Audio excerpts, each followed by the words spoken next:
5, 4, 3, 2, 1. Top départ. 1, 2, 3, 4, 5.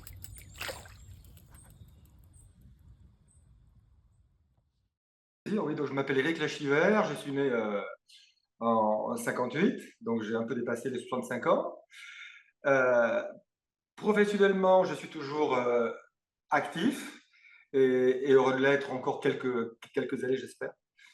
Et au plan de l'année, oui, j'ai démarré l'apnée il y a une quinzaine d'années, euh, au décours d'expérience de la plongée, de la plongée bouteille, et pour me reconvertir au sein de la fédération, voilà, dans une version un peu plus sportive. Découverte à l'âge de 50 ans, oui, par des exercices de plongée bouteille, des exercices d'apnée nécessaires pour la sécurité en cas de manque d'air, de pouvoir se débrouiller sans air au moins quelques secondes, 10, 15, 20 secondes, le temps de rejoindre le compagnon de palanquée. Voilà. C'est comme ça que je me suis rendu compte qu'il y avait une petite différence lors de ces éducatifs, lors de ces exercices entre les autres et moi. Enfin, je me sentais un petit peu différent, puis ça m'a donné l'idée D'accord. d'aller plus loin. À ce moment-là, tu faisais combien en apnée?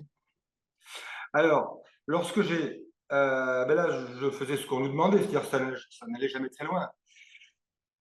Mais il est vrai que où j'ai senti une vraie prédisposition, c'est lorsque je me suis lancé, que je savais que j'allais m'inscrire en section apnée et que j'allais démarrer un stage apnée sans avoir suivi un seul cours à Monaco chez Pierre Froilat. Donc avant, j'ai voulu me tester. Et bon, je suis médecin, c'était un week-end de formation médicale. Voilà. Je me sentais très entouré et il y avait un bassin. Donc, je me suis dit avec ma compagne, on peut y aller. Et intuitivement, j'ai fait pratiquement ce qu'il fallait faire lors d'une compétition, c'est-à-dire une montée en puissance. J'ai commencé avec 30 secondes, avec une minute. Et à la fin de ma première séance, de mon premier véritable exercice d'apnée, je suis monté à 5 minutes, au bout de 3/4 d'heure. Et c'était ma première expérience de l'apnée il y a 15 ans. Voilà. Donc ça m'a rassuré pour partir à mon stage Frola. Après mon stage de l'été, je me suis inscrit en club, en structure. Dans le seul club de Bordeaux, c'est Abalone, le club Abalone. Hein. C'était le seul club qui, à l'époque, proposait des passages de niveau. Donc j'ai quitté mon club bouteille, je me suis rendu dans ce club apnée, où je suis resté 2 ans, 3 ans, le temps de devenir ce qu'on appelle stagiaire pédagogique, c'est-à-dire en passe d'obtenir le monitorat. Et c'est là que je suis réentré au CESMA, mon club bouteille, pour y créer une section apnée. En fait, il m'a fallu à peu près 4-5 ans pour arriver à dépasser les 7 à l'entraînement. Peut-être 2 ans de plus, 3 ans de plus pour les valider en compétition. Et c'est à peu près ce qui s'est passé avec les 8 minutes. C'est-à-dire que mon premier 8 date de 8 ans, à l'entraînement date de 3-4 ans, et il m'a fallu encore 2-3 ans pour le valider en compétition. Et tout ça, ce sont des déblocages mentaux. Des déblocages mentaux, je pense. C'est-à-dire qu'il faut se faire à l'idée que c'est possible. Et personnellement, dans ma tête, j'ai l'impression, mais je pense que c'est le cas pour beaucoup, ça se passe de 15 secondes en 15 secondes. C'est-à-dire que depuis 1 an, j'ai réussi à ne pas produire en compétition moins de 8. À chaque fois, c'était 8 et 8,02, 8,0, 8,04, 8,05, mais jamais moins. Mais jamais plus non plus. Sauf depuis les 2 dernières compétitions, c'est-à-dire La Rochelle et le championnat de France, où j'ai pu tendre vers, alors 8-15, je crois, 8-14, non, 8-17 à La Rochelle, et puis 8-19 au championnat de France. Et dans ma tête, il y a eu un déblocage au-delà des 8-15. Alors que l'entraînement, je fais un peu mieux, même en série. J'arrive à dépasser les 8,30. Bon, je suis pas au niveau des meilleurs Français. Je peux pas dépasser comme ça, même pas du tout les 9. Mais j'arrive à 8,30. Donc, le but, c'est de débloquer les 8,30 en compétition. Ça, c'est mon prochain objectif. Et j'y travaille.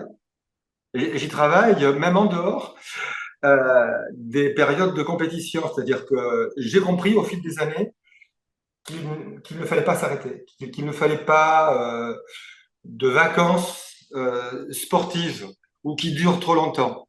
Au-delà des 3 semaines, du mois, c'est pas bon. On repart de trop loin. Si on veut rester affûté, il faut vraiment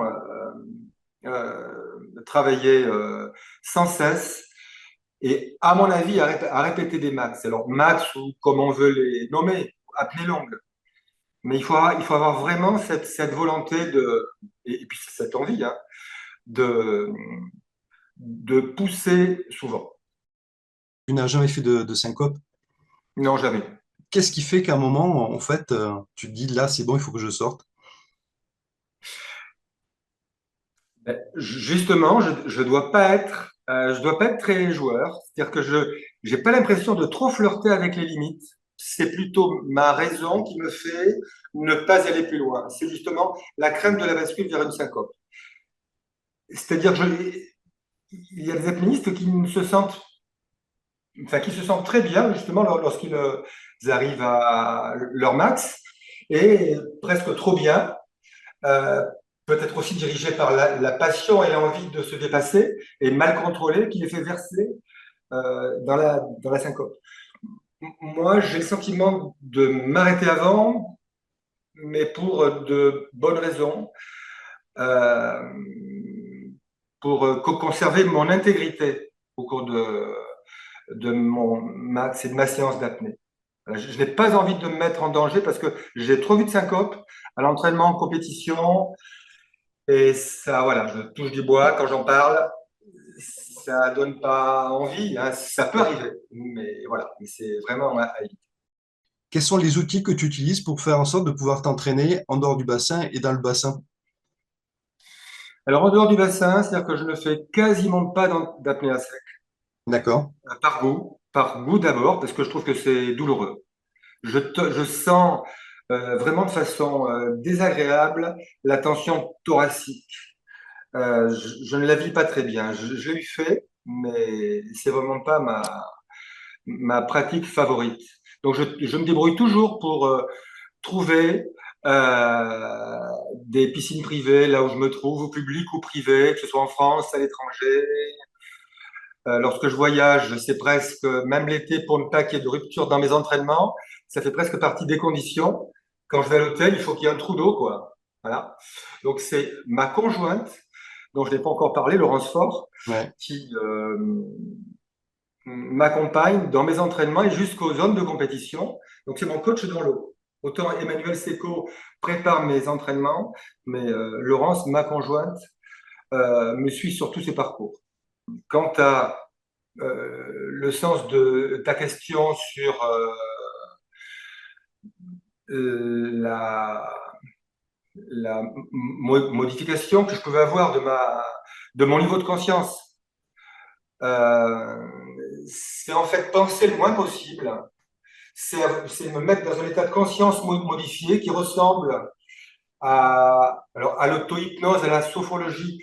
Je suis pas très fort là-dedans, même si j'en ai pratiqué un peu, en ayant le sentiment qu'à mon niveau à moi, ce sont des pratiques qui se ressemblent, c'est-à-dire de conscience modifiée où on pense au moins de choses possibles, pour que ce soit moins consommateur et pour relativiser au maximum le temps qui passe, pour avoir le sentiment que les 5 minutes ressemblent euh, dans ma tête à 1 minute.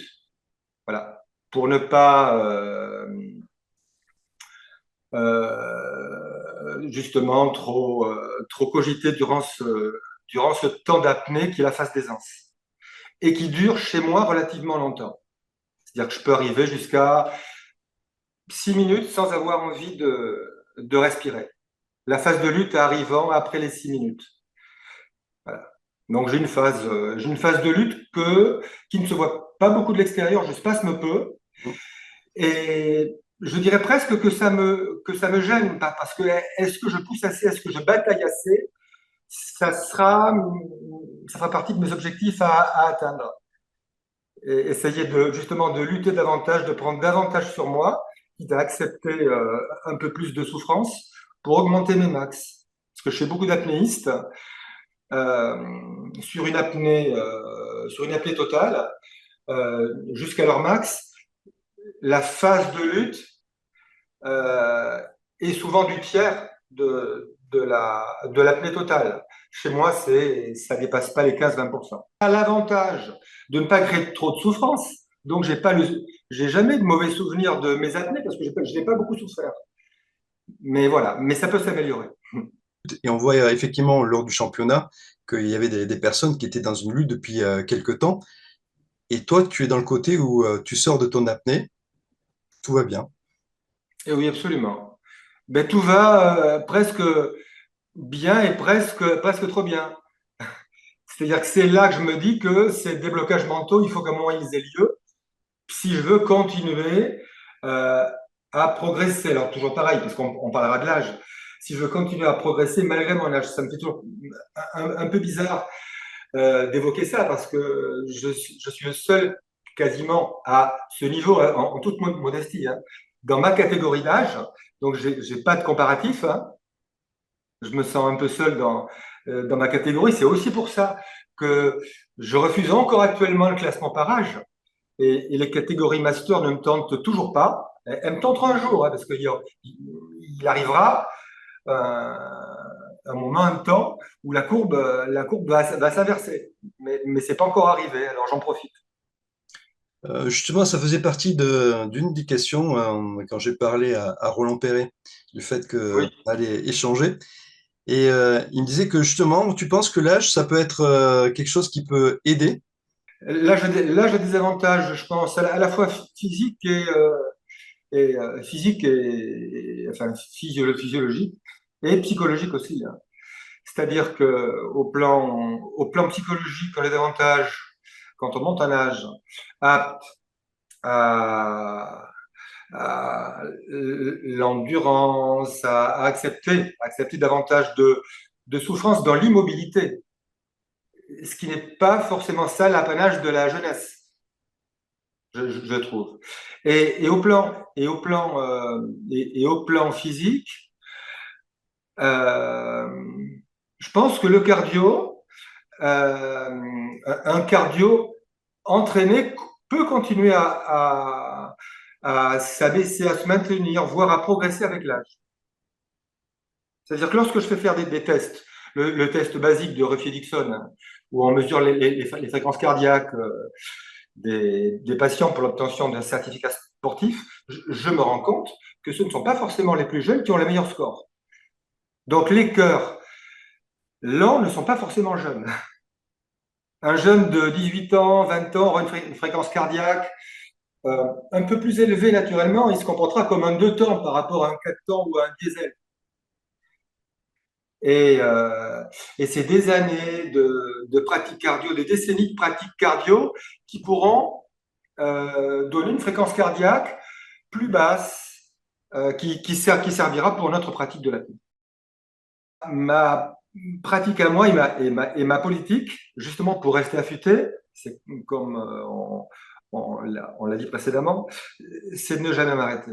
Alors, de ne jamais m'arrêter. Durant le Covid, parce que là, il n'y avait plus d'objectifs, donc j'étais moins motivé.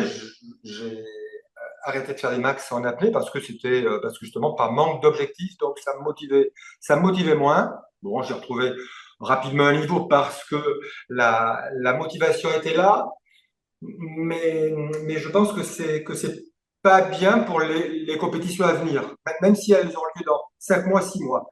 Quand on s'arrête, on repart de trop loin. Mais je pense que c'est comme tout sportif, de bon niveau. Je dis ça bien sûr en toute modestie, hein. Mais il faut rester affûté. Dans la mesure où on est plus dans une compétition vraiment engagée que dans le loisir, faut quasiment pas s'arrêter, tout en cultivant l'envie. Parce qu'il faut pas non plus que ce soit une souffrance. Donc cette phase d'aisance et cette relaxation que je ressens dans l'eau à ne pas respirer ne me gêne pas à m'entraîner souvent et, et à, et à produire une séance max par semaine. Et quand je dis max, c'est les enchaînements de max. Et grâce à Manu Seco, il m'a proposé des éducatifs intéressants où les max se succèdent sur 3/4 d'heure, 1 heure. Donc ça peut paraître un peu lourd, mais finalement, ça me va bien et je trouve que c'est productif. On en parlera après hein, sur ces éducatifs, là, dans le détail si on veut, mais c'est très intéressant. Et donc, toutes les semaines, je produis une telle séance, mais pas dans un contexte de club, plutôt dans un contexte privé avec ma conjointe. Donc, on fait ça à deux de façon très sérieuse et engagée. À côté de cela, je me rends à une séance d'apnée dynamique par semaine dans mon club, où là, je suis davantage élève qu'encadrant pour ma bonne santé cardiaque et physique. Ça me permet de faire autre chose que du statique, même si je cours un peu à côté, je fais du vélo, mais je suis pas un grand sportif non plus. Hein. Je veux dire, les apnéistes statiques ne sont pas connus pour être forcément des Ironman, des triathloniens ou autres. Hein. Voilà, on en connaît qui sont vraiment spécialisés dans cette discipline, qui la travaillent exclusivement en s'y engageant beaucoup et en surveillant énormément leur poids, voire en maigrissant avant les compétitions pour optimiser leur score. Et voilà, donc à côté de cela, 2 séances. Troisième séance que je pratique hebdomadairement, c'est au sein de mon club. C'est une séance d'apnée statique où là, je suis plutôt entraîneur et que je contrôle le bon déroulé de la séance et la bonne santé des apnéistes. Ce que j'essaye au cours de ces entraînements d'apnée, c'est d'être le plus possible exemplaire. C'est-à-dire qu'il y a des... Je communique avec eux, mais pas forcément beaucoup. Il y a des débriefings, mais j'essaie par mes comportements, mon attitude, de leur montrer ce qu'il faut faire. C'est-à-dire que tout, tout en les surveillant, j'essaie de me mettre en phase avec eux, de m'adapter à leur psychologie, de respirer en même temps qu'eux, même si je les surveille depuis la surface, que je ne m'immerge pas, mais je souhaite leur montrer de quelle façon on se prépare, on se détend, on se relâche. On relâche son corps, on relâche son visage, ses yeux. On inspire lentement, profondément. Et je participe à ces préparations de l'apnée avant leur immersion, en essayant de montrer rassurant par une, une adaptation du discours, sans parler trop, mais en parlant lentement, sur un ton que connaissent les sophrologues, les personnes voilà, de tes pratiques. Et c'est comme ça que ça se passe, et ça se passe pas si mal, et au final, ils sont relativement contents de leur séance. Sans oublier le débriefing qui est ensuite, qui est à l'issue de la séance, une discussion à bâton rompu, où là, il n'y a plus de ma part d'exemplarité, et où c'est vraiment un échange. Et je fais une petite parenthèse. Cette pratique-là, je l'ai remarqué chez Pierre Froilat, dans l'eau, au large de Monaco. Je le voyais se comporter et, ce qu'il montrait et le relâchement qu'il montrait donnait vraiment envie de lui ressembler. Voilà. Moi, je l'assimilais un peu à un animal marin, à un humain ayant un peu muté. Et il le faisait si bien que ça m'est resté et que c'est ce que j'essaie de faire passer auprès de mes élèves. Ben, je vois que certains compétiteurs trouvent des fois l'eau trop chaude, trop froide.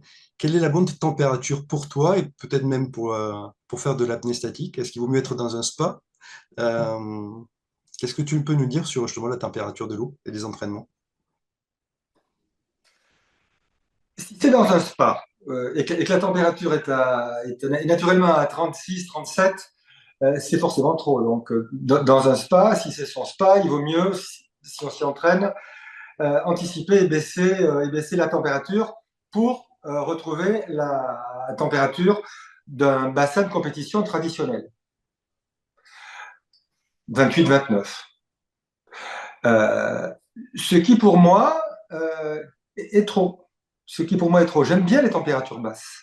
Alors pour m'adapter aux températures variables, même s'il y a quand même une certaine uniformité, hein, un peu en dessous de 30 degrés hein, sur les bassins de compétition, euh, par précaution, je me rends à la compétition avec deux, trois combinaisons de différentes épaisseurs m'adapter. Pour m'adapter, c'est pour ça que je mesure la température exactement. Température affichée, mais je fais tout de même assez confiance à mon thermomètre. C'est normal pour pouvoir être autonome. Et je préfère une température d'eau basse, très basse. Il m'est arrivé de m'entraîner dans l'eau à 14 degrés en 5 millimètres avec souris. Donc au niveau du ventre, j'avais 12 millimètres. Ben voilà, gants, chaussons, etc. Et dépassé 8. Bon, voilà. Et c'est là que je me suis rendu compte que plus la température de l'eau était basse, à condition de ne pas y rester trop longtemps, de ne pas atteindre le stade justement des frissons qui sont consommateurs et inconfortables.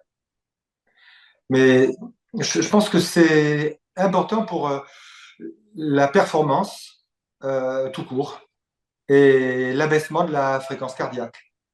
Au-delà de, au-delà de 29, allez, au-delà de 29, c'est du 2-3 mm, une intégrale de 2-3. Allez, si c'est 28, je rajoute une souris à celle-là. Si c'est 27, ce qui arrive moins souvent, les 27, 28, j'hésite entre la souris et la 3 ou la 5 mm. Euh, souvent la 5. La 5 me plaît assez parce qu'il y a capuche.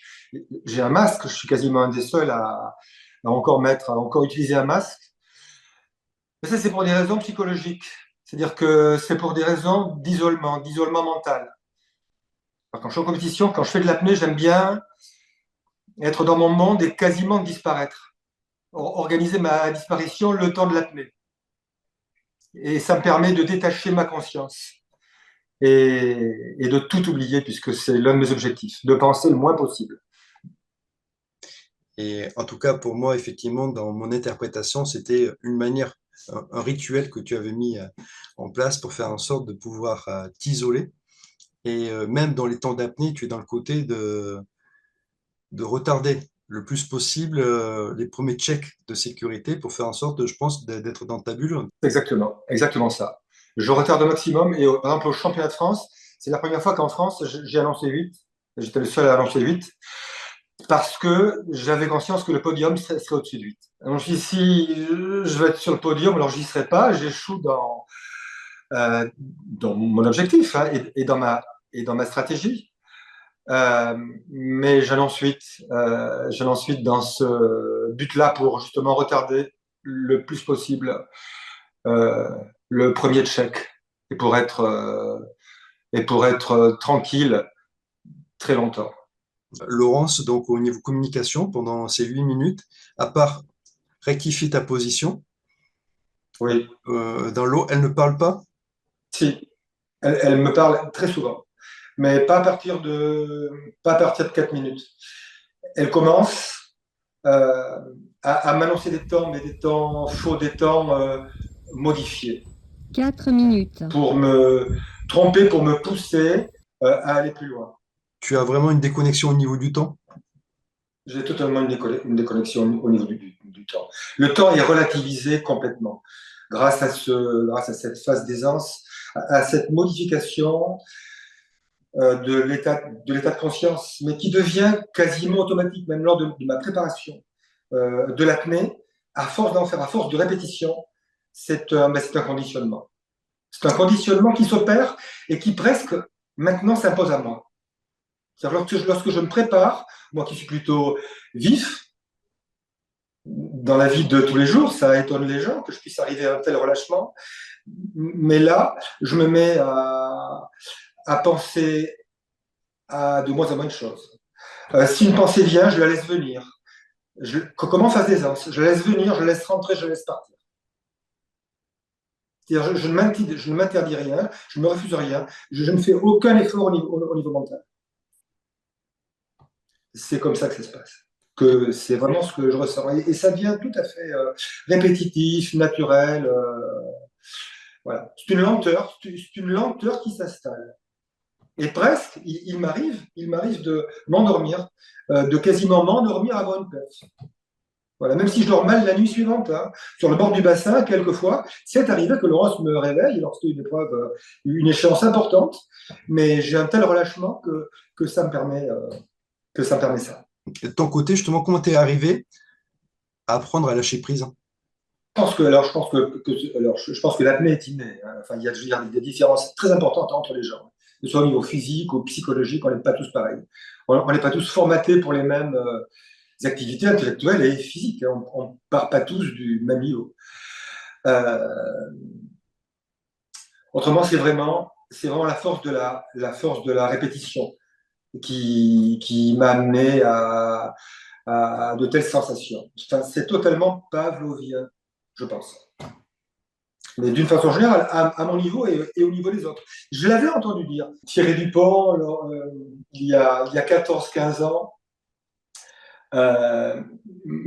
me disait vivre l'apnée dans les vestiaires avant même de s'équiper et se sentir déjà en préparation. Ce qu'à l'époque, je ne comprenais pas. Et j'ai mis quelques années à comprendre ça et maintenant, c'est ce que je ressens totalement. Donc, c'est une immersion qui devient, au fil du temps, de plus en plus rapide.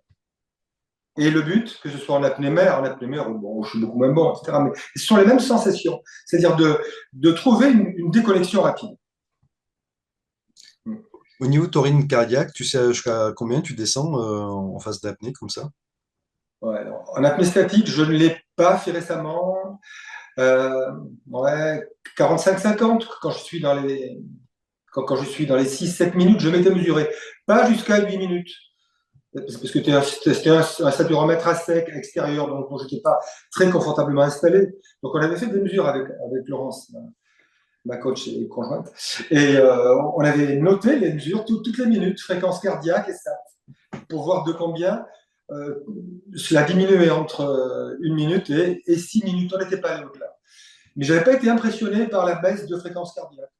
À l'époque, c'était il y a quelques années, 5-6 ans, ça devait tourner dans les 50 battements par minute à 6 minutes. Voilà. À 8, je ne sais pas. La SAT était à 60. J'étais à 62 SAT, 60% à 6 minutes. Et ça serait intéressant qu'on refasse la même expérience en allant jusqu'à 7 et 8. Ça m'intéresserait aussi de le savoir. On ne l'a pas refait récemment. Dans mon cas, juste une parenthèse, c'était au niveau de la fréquence cardiaque, de ce qu'on avait mesuré entre 0 et 6, hein, et 6 minutes. C'était linéaire au niveau de la fréquence cardiaque.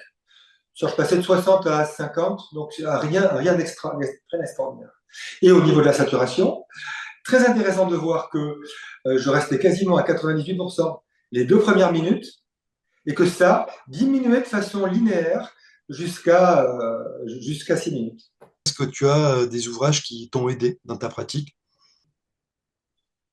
Non, j'ai lu le livre, oui, de Le Maître, qui est une référence, quasiment une thèse. Je n'ai pas forcément été grand lecteur sur ce sujet. Je suis assez instinctif dans ma pratique de l'apnée, hein, vraiment. C'est ce que j'essaie d'induire, c'est ce qu'on dit, c'est vraiment ce que j'essaie d'induire à mes élèves, par exemplarité, on en a parlé, mais c'est vraiment ce que je ressens aussi. Y compris, on n'a pas abordé ce sujet encore, mais y compris au niveau des règles hygiéno-diététiques de l'alimentation. J'ai entendu beaucoup de choses à ce sujet de se nourrir de façon quasiment végétarienne ou presque par des graines. Enfin, j'exagère. Mais... Alors moi, c'est pas du tout mon cas. Moi, je suis tout aussi instinctif. C'est-à-dire, je mange ce que je veux, euh, mais en quantité très modérée. S'il n'y a qu'une chose que je contrôle, que j'évalue, c'est mon poids. Parce que je sais que si mon poids augmente, j'ai le sentiment, à tort ou à raison, parce que je connais des contre-exemples, ou un contre-exemple, mais j'ai pas le sentiment que ça m'aidera beaucoup. Donc au fond, ça m'aide à garder un poids constant. C'est mon seul contrôle au niveau de ce que je mange. C'est cette vérification-là, qui n'est pas obsessionnelle, que je prends comme une forme de jeu, mais qui m'aide, j'ai l'impression. J'essaie de ressentir un grand détachement, le même que je peux ressentir lors de la phase d'aisance. En phase de préparation, c'est à peu près pareil. Et c'est les années de pratique qui vraiment m'ont appris ça. Et sans effort, sans vraiment d'effort, je me dis que cette compétition est un entraînement de plus. J'essaie de l'approcher comme un entraînement et une évaluation personnelle en phase réelle.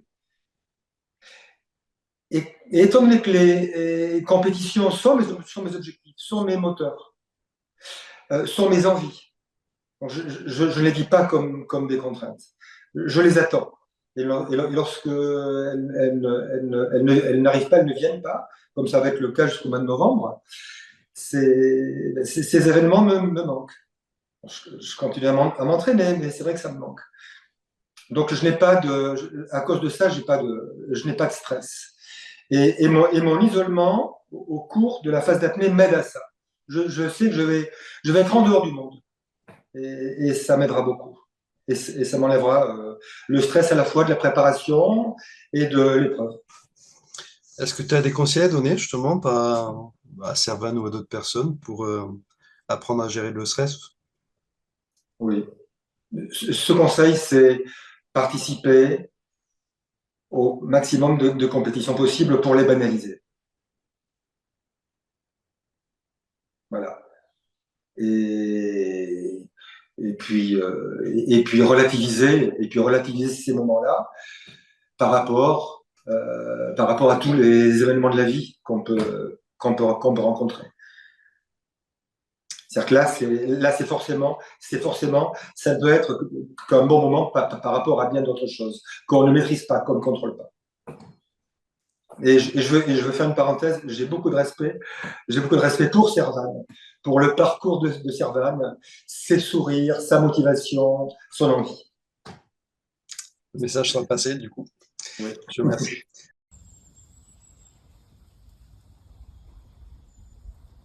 5 minutes.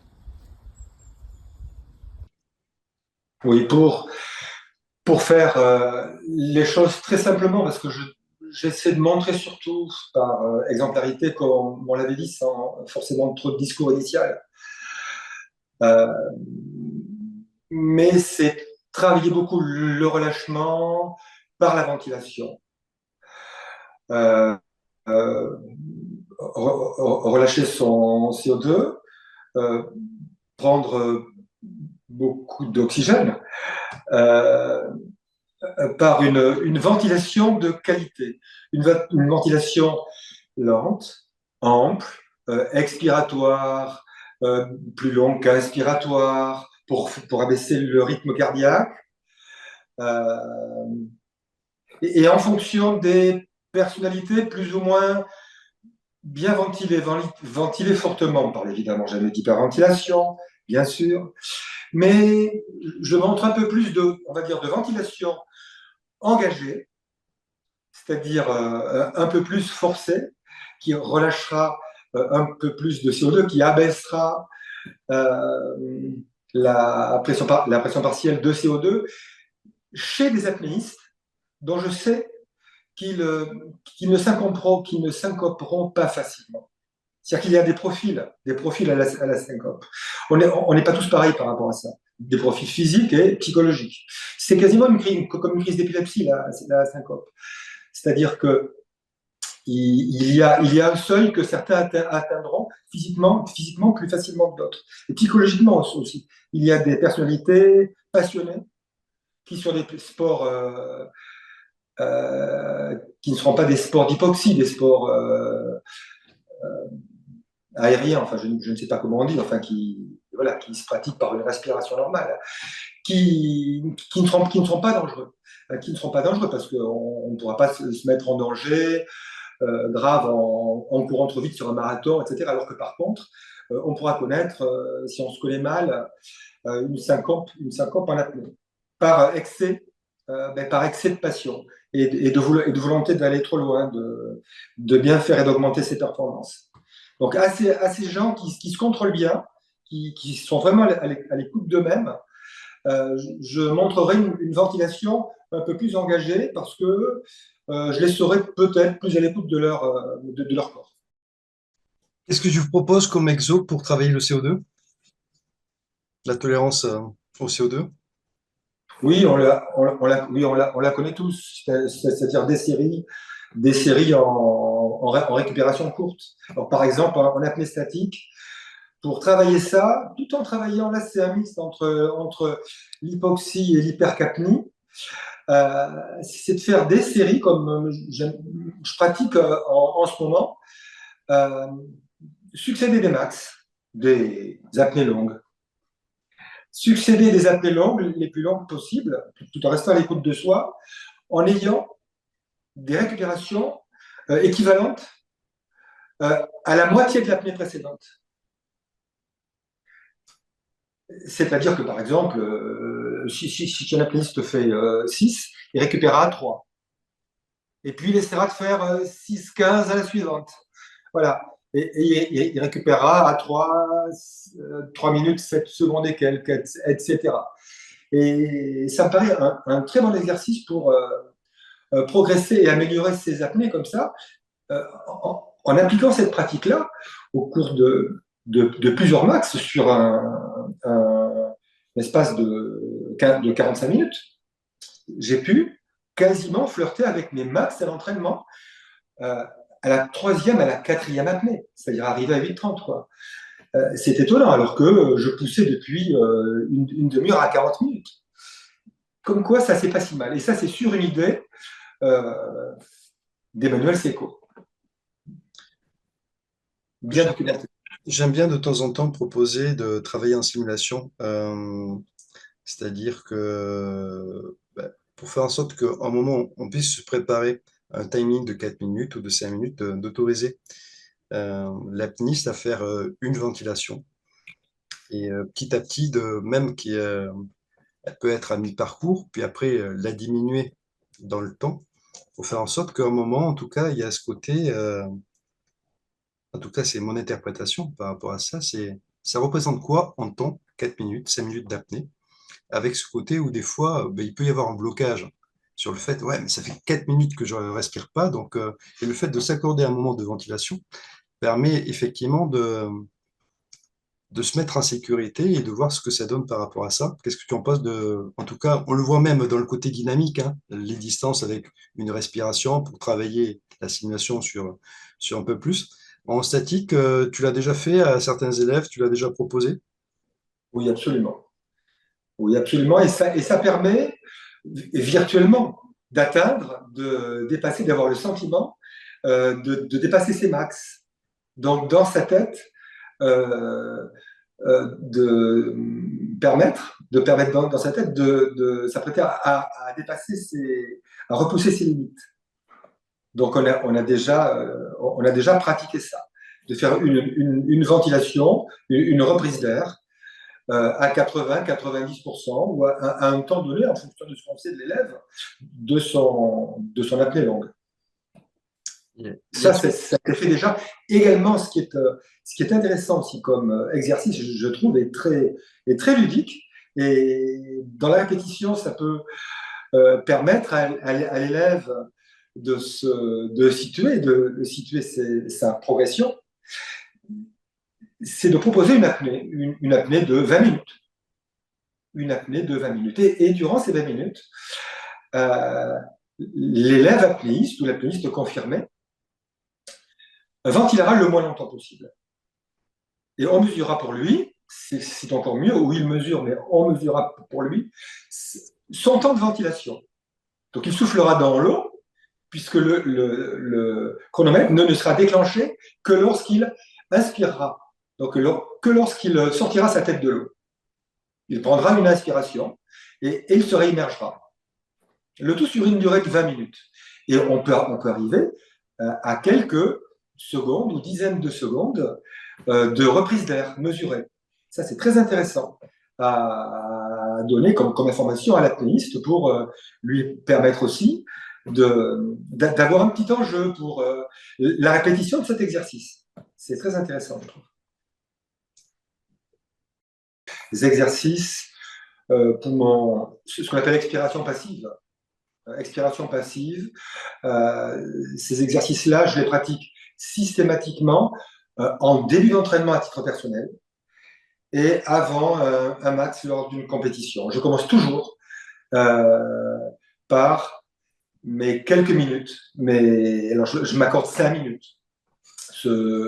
À mon niveau, ce seront 2 minutes d'expi passive, 3 minutes d'expi passive. Je peux aller un peu plus loin lors des entraînements, mais pas en compétition, parce que le reste va suivre. La montée en puissance va suivre.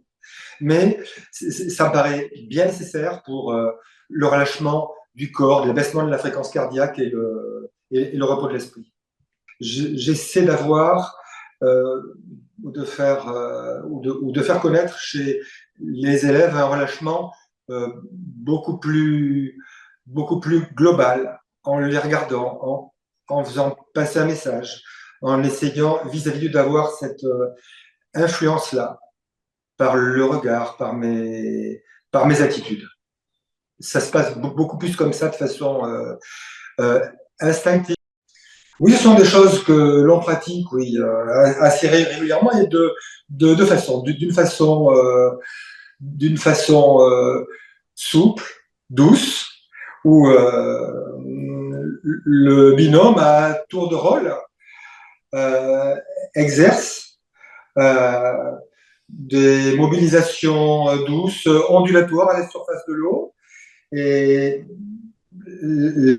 l'apnéiste, dans l'instant, vit un moment très agréable et connaît une apnée un peu plus longue. Et il en a un meilleur ressenti. Et d'une autre façon, un peu plus engagé, où l'on s'occupe de l'apnéiste en le bousculant un peu, en lui faisant vivre des choses un peu plus rudes, en frappant l'eau autour de lui, en le bousculant un peu.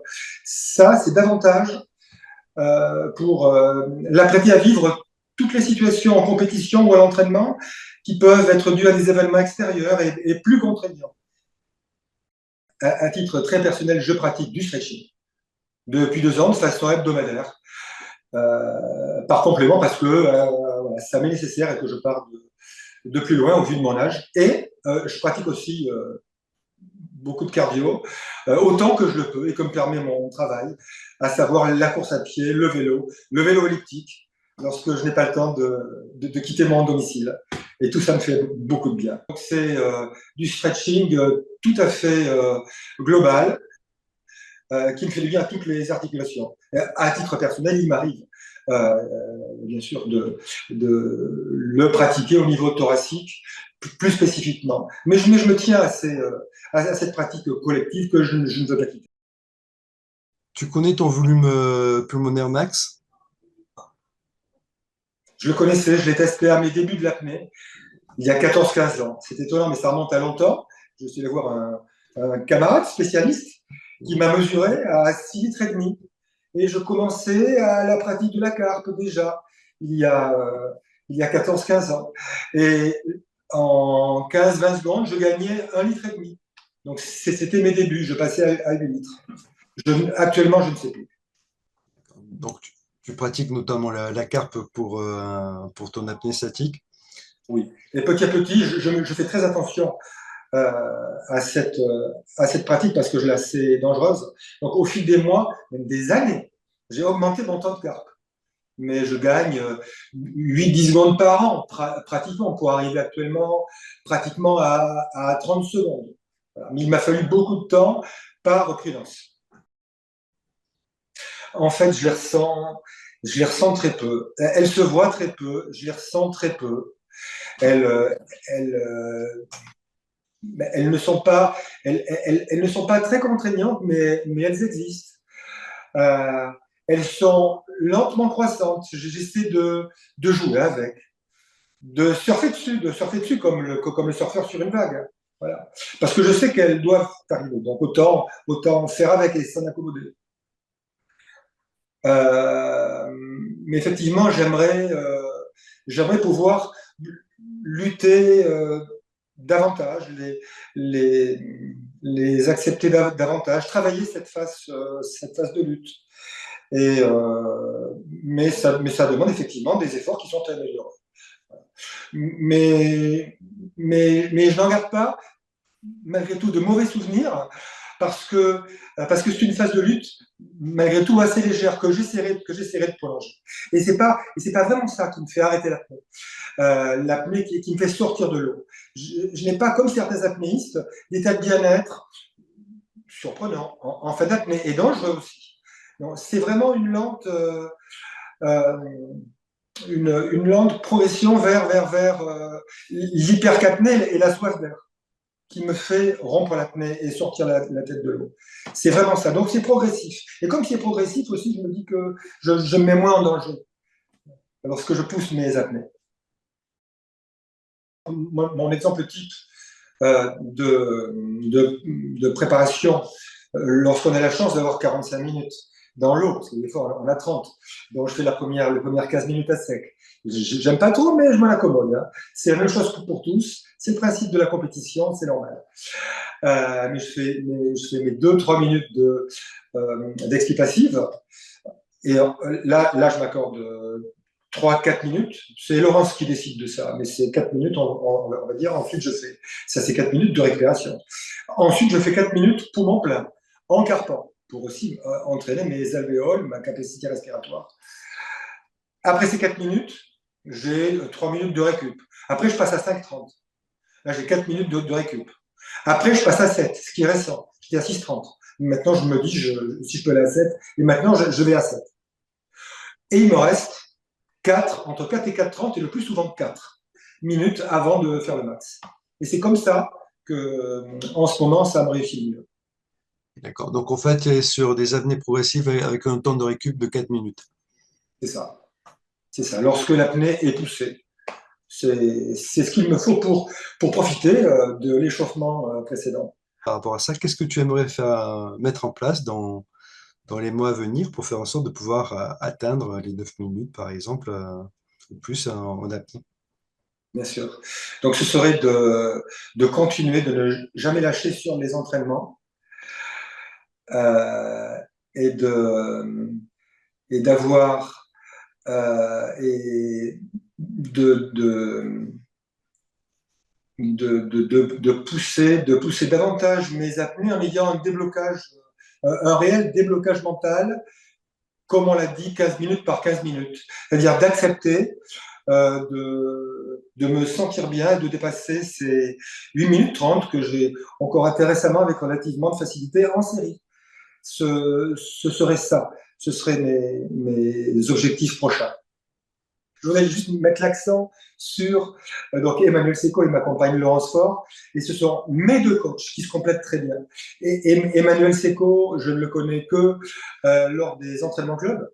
Il me remet un entraînement personnalisé à ce moment-là, que je pratique avec mon autre coach, ma compagne, et c'est là que je donne de mon mieux sur des max grâce aux entraînements théoriques d'Emmanuel. Donc ces deux coachs sont pour moi indispensables, très complémentaires. J'ai beaucoup de chance. Et je sais que tout le monde n'a pas cette chance-là. Et c'est très précieux. C'est très précieux.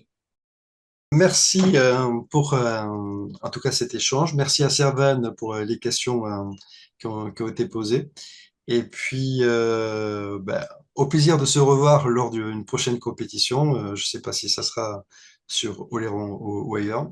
Et en tout cas, merci à tous ceux qui auront suivi cette visio. N'hésitez pas à poser des questions. Et puis, en tout cas, si je peux y répondre, ce sera avec plaisir, voire même euh, poser des questions par la suite à Eric et de vous donner de la réponse. Je pense qu'il le fera avec plaisir. Tu le feras avec plaisir, en tout cas, Bien là-dessus. sûr. Et puis, n'oubliez pas, en tout cas, que pratiquer l'apnée, ce n'est pas sans danger. Donc, pour ça, c'est très important. Et n'hésitez pas à aller voir des structures professionnelles comme tu avais fait au début avec Pierre Frolat. Tu as fait d'autres stages d'ailleurs? Oui, Pellizzari, j'ai connu Pellizzari, mais j'ai surtout, entre guillemets, pratiqué Pierre Frolat, Mhm. puisque j'ai répété 7 stages avec lui. Certains durant un long week-end, d'autres d'une semaine. Mais ça m'a été très bénéfique aussi pour l'apnée en profondeur, que je pratique moins parce que l'âge allant, je deviens prudent. Mais j'ai beaucoup profité de son expérience et de sa vision de l'apnée. Ouais, et puis, enfin, en tout cas, il y a ce côté où on voit dans les autres encadrants que je côtoie au niveau du club, effectivement, ils font partie des apnistes qui ont beaucoup aidé les moniteurs à pouvoir progresser et faire, en tout cas, connaître l'apnée. Et ça, c'est vachement cool. Absolument. C'est une apnéiste très décomplexée qui montre qu'on peut être très performant et faire des progrès en étant décomplexé et en le montrant. C'est un bel exemple. On va arrêter la vidéo. Oui. Merci beaucoup. Le mot pour la fin? 6h30. Le mot pour la fin, c'est que j'aurai grand plaisir à retrouver tous mes amis de l'apnée, puisqu'on forme une grande famille avec vraiment la hâte de nous retrouver dès le mois de novembre, décembre, avec beaucoup de plaisir, de joie et de performance, j'espère. Allez, c'est bien.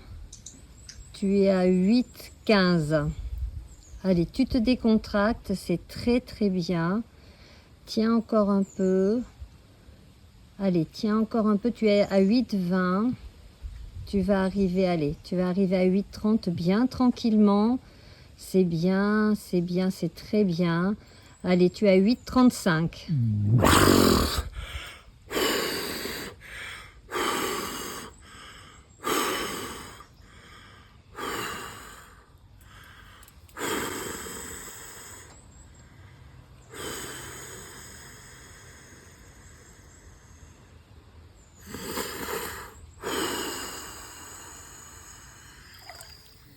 Bravo, record. Montre ta joie.